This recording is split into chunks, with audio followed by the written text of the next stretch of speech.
श्राप उत्तर भारत के एक सुदूर गांव मृत्युवन के पास एक विशाल और घना जंगल था जिसे कालवन कहा जाता था।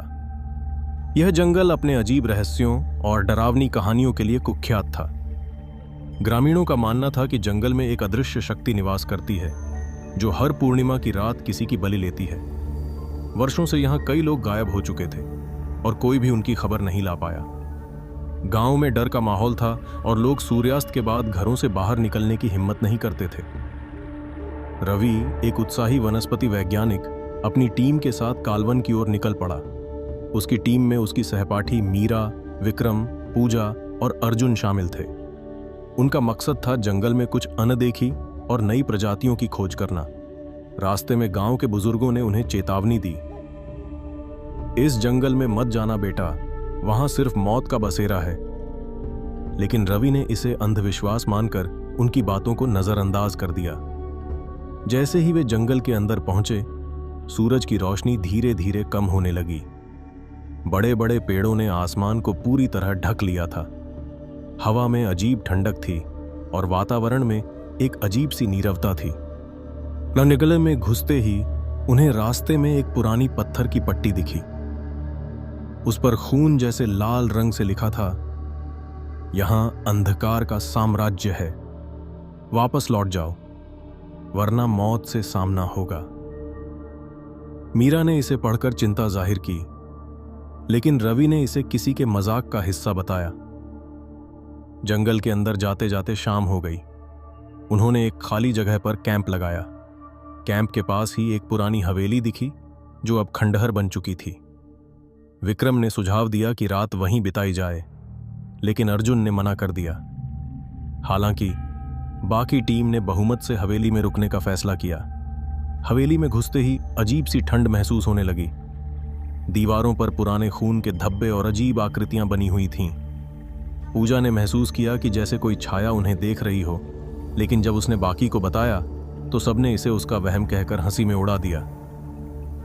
रात के समय अचानक मीरा की चीख से सभी की नींद टूट गई।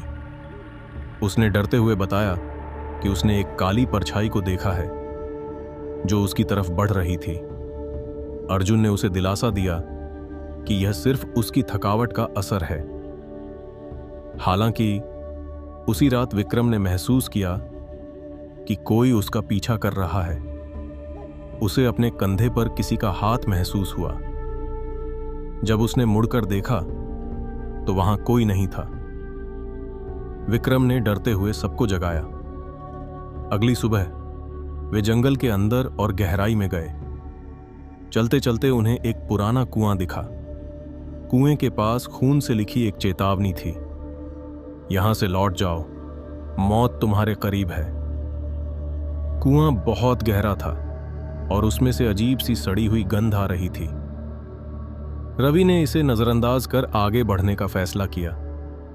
थोड़ी दूर चलते ही उन्हें एक बूढ़ा साधु मिला।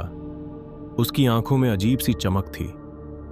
उसने चेतावनी दी, तुम लोग यहां क्या करने आए हो? यह जंगल श्रापित है। जो यहां आता है वह कभी लौट नहीं पाता। रवि ने पूछा कि आखिर यह सब क्या है?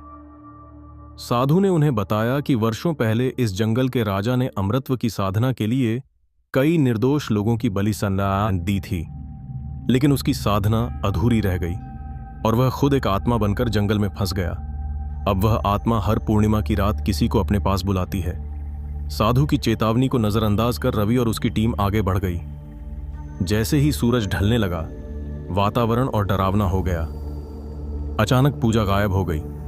सभी उसे ढूंढने लगे, लेकिन उसके चीखने की आवाज के अलावा कुछ नहीं मिला। रात होते होते विक्रम पर किसी ने हमला कर दिया। उसके शरीर पर गहरे घाव हो गए और वह जमीन पर गिर पड़ा। अर्जुन और मीरा ने डरते डरते उसे उठाया, लेकिन विक्रम ने आखिरी शब्दों में कहा, यह हमें नहीं छोड़ेगा, भाग जाओ। रवि और अर्जुन ने समझ लिया कि उन्हें किसी तरह इस श्राप को खत्म करना होगा। उन्होंने वापस हवेली जाकर वहां रखी एक पुरानी किताब को पढ़ा। किताब में लिखा था कि राजा की आत्मा को शांत करने का एकमात्र तरीका है उसे उस कुएं में वापस भेजना जहां उसकी साधना अधूरी रह गई थी। रवि ने मंत्र पढ़ना शुरू किया। जैसे ही उसने मंत्र पढ़ा, हवेली में भयंकर तूफान उठने लगा। राजा की आत्मा ने अर्जुन पर हमला किया और उसे हवा में उठा लिया। अर्जुन ने अपनी जान की परवाह किए बिना रवि से मंत्र पूरा करने को कहा। अर्जुन की बलिदान के बाद रवि ने अंतिम मंत्र पढ़ा। आत्मा चीखते हुए कुएं में समा गई। जंगल अचानक शांत हो गया। रवि किसी तरह गांव लौट आया, लेकिन वह मानसिक रूप से टूट चुका था। गांव वालों ने उसे देखा तो उसने बस इतना कहा, अंधकार खत्म नहीं हुआ है, यह वापस आएगा, ता है।